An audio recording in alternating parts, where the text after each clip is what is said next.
Yeah. Elle était la prunelle de tes yeux. Pour elle, tu étais même capable de défier les cieux. Tu étais prête à tout pour lui redonner le sourire. Tu comprenais même les mots derrière ses soupirs. De loin en près, tu ne pouvais l'imaginer souffrir. Tu étais là pour elle en déficit. Toutes les secondes, au moment stressant, oppressant. Tu étais là pour elle en toutes les saisons. Quand elle en avait besoin, tu étais le soleil de cette fleur. En moment de tristesse. Alors Mavi, bonjour.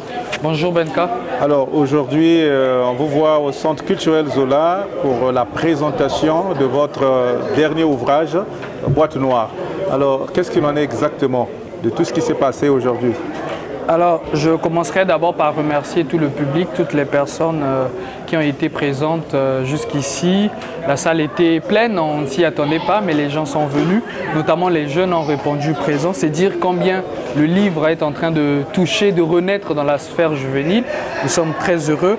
Alors, Boîte Noire, Logis des fresques satiriques, est un recueil de nouvelles de 4 textes. Il y a Mon heure a sonné, Où est Dieu, Quartier Cam et Le Coula de tous les possibles. J'essaye de faire une description de la société. Je fais une lecture à travers la société, mais cette fois-ci en utilisant des canaux de la narration. J'avoue que j'ai pris du temps, parce que j'ai écrit 2 essais avant, j'ai pris du temps à lire des romans, des nouvelles, pour essayer un peu de rechercher mon style, rechercher cette originalité dans l'écriture des nouvelles. Alors, ces textes sont un peu satiriques, je dirais, parce qu'on aborde des questions de société, mais tout en replaçant le lecteur au centre de la problématique, que chacun essaie de se poser de bonnes questions, que chacun essaie de se réorienter, mis à part que ce soit un scénario qu'on s'imagine dans la tête, mais ce sont des scénarios qui doivent interpeller, donc ce sont des scénarios interpellatifs. Alors, dites-nous, il y a eu une particularité dans la présentation d'aujourd'hui. Vous avez arrimé cette cérémonie de dédicace avec une pièce de théâtre. C'était quoi l'idée? Oui, puisque c'est une nouvelle. Vous savez, aujourd'hui, le cinéma commence d'abord par l'écriture des romans. Il y a plusieurs romans aujourd'hui qui font l'objet d'une adaptation cinématographique. Et j'ai trouvé qu'on pouvait faire la même chose avec l'un des textes de mon livre. Et le texte qui avait été choisi, c'est Mon heure a sonné. Et le titre de la lecture performance que nous avons faite ici, c'est Tout se perdre et tout perdre. Tout ceci pour aider le lecteur à mieux s'imprégner les contours de l'ouvrage, à mieux comprendre. Nous essayons un peu de prêcher autrement. Au-delà de l'aspect d'être devant son livre et de le lire, nous avons voulu communier avec des personnages vivants, arrimer cela avec des personnages vivants pour titiller un peu la curiosité et encourager davantage des gens dans la lecture et à assister des événements. Pour bon nombre d'entre nous, c'était une première fois d'assister à une lecture performance. Mais c'est quelque chose qui se fait sous d'autres cieux depuis un certain moment. Et c'est quelque chose qui aide justement à comprendre davantage le texte. Et j'encourage d'ailleurs d'autres qui écrivent des romans, des nouvelles, à adapter cela, à rimer cela avec une lecture performance pour aider le public à mieux comprendre et à acheter le livre et à le lire. Vous nous avez habitués au Centre culturel russe et peut-être à l'IFC. Aujourd'hui, vous avez choisi le Centre culturel Zola. Qu'est-ce qu'il y a de particulier? J'avoue que vous avez... Bon, personnellement, je n'ai jamais eu de présentation de livre au Centre culturel à l'IFC. J'espère que ça viendra. Au Centre culturel russe, c'était avec l'accord de l'éditeur qui m'a orienté.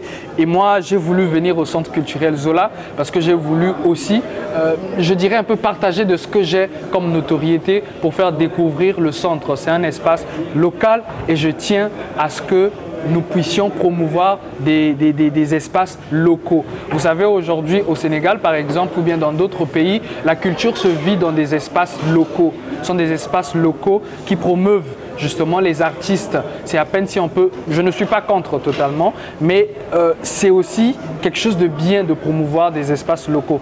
Et le Centre culturel Zola nous a ouvert les portes, nous a accueillis, nous sommes très heureux d'être passés ici. Nous pensons que nous allons revenir et Merci au Centre culturel Zola, aux responsables, merci à la communication qui avait été faite et merci à toutes les personnes qui ont répondu présent, qui ont découvert le Centre culturel Zola et j'espère qu'ils reviendront. C'est un espace qui ne reçoit pas que des artistes musiciens, mais aussi des écrivains. Et par moi, je pense que la voie est ouverte, les gens viendront. La voie est ouverte, mais Mavi Diabarana, c'est aussi l'actualité. L'actualité, c'est que vous sortez fraîchement du Cameroun, où vous avez été représenté le Congo, et vous ramenez dans votre gibecière un trophée. C'est quoi exactement et comment est-ce que vous avez représenté le Congo?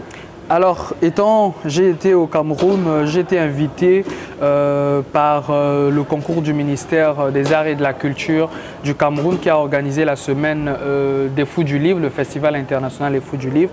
J'étais le Congolais qui y était. Et bon, étant au Cameroun, j'étais plus Mavi Diabankana, j'étais maintenant Congolais. Et je sors de là avec un prix spécial, prix de la révélation de la littérature congolaise. Il faut dire que ce sont des gens qui nous suivent à travers les médias, au travers les réseaux sociaux, qui voient un peu ce qu'on fait et qui voient un peu la portée de ce que nous faisons et cette estime que nous avons maintenant du public congolais et c'est pourquoi et je dirais aussi et surtout mon engagement dans la littérature, dans l'écriture et ma passion que j'ai, permettez-moi l'expression, que j'ai déversée au Cameroun, au musée national, à l'université de Yaoundé avec les étudiants en littérature. La fête a été très belle, j'ai été apprécié et je remercie surtout je suis fier aujourd'hui des Congolais parce qu'il y a des travaux qui se font là-bas sur Sony Laboutansi, je l'ai dit, alors qu'il y a des contemporains qui viennent aussi. Voyez-vous, quand on parle du Congo, pays de littérature, on ne voit que les Sony, Alain Mabankou, Emmanuel Dongala et autres. J'étais très content de remarquer que mon passage a plu la responsable du département de littérature et civilisation africaine, qui m'a d'ailleurs parlé de Fanatiki qui y était. Et ça me rassure, ça dit que nous sommes d'une génération qui est là pour élever l'étendard. Je ne dis pas moins pour nos grands qui sont ici, à l'image de Pierre Ntsemou, Rosin Luemba, Julien Makaya et Jessie Luemba et bien d'autres qui font aussi la fierté. Je suis très content, c'est dire combien le Congo est un pays de littérature.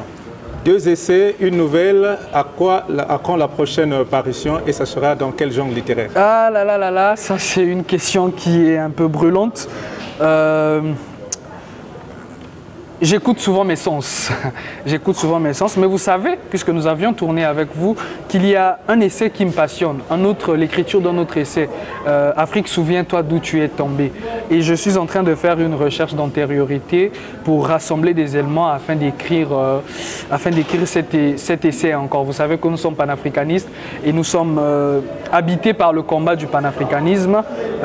L'Afrique, toujours est-il que cette Afrique sombre dans des travers que nous, chaque jour que nous disons, que nous rappelons, il y a toujours à boire et à manger dans la littérature, notamment dans l'essai. Je me considère d'abord comme essayiste et c'est ma base. Je crois que pour la suite, je n'en dirai pas plus parce que je peux aller au roman, je peux aller... déjà que bon nombre considèrent que j'ai une fibre poétique aussi, mais je m'évite d'écrire de la poésie. Et pas parce que je ne veux pas, mais parce que je pense que je veux du concret dans le sens où je voudrais réécrire un autre essai. Un dernier mot pour les téléspectateurs de Congo Culture. Alors, un dernier mot, merci Benka. Merci pour ce que vous faites pour la littérature et pour la culture. Déjà, vous êtes toujours là quand il s'agit de ma vie et bien d'autres, vous êtes toujours présents. Merci à vous. Merci aussi aux amis de la faculté de sciences qui sont passés pour assister à cet événement. Merci aux écrivains qui ont répondu présents. Merci à ma famille et hommage, je m'incline devant la mémoire de ma grand-mère. Merci.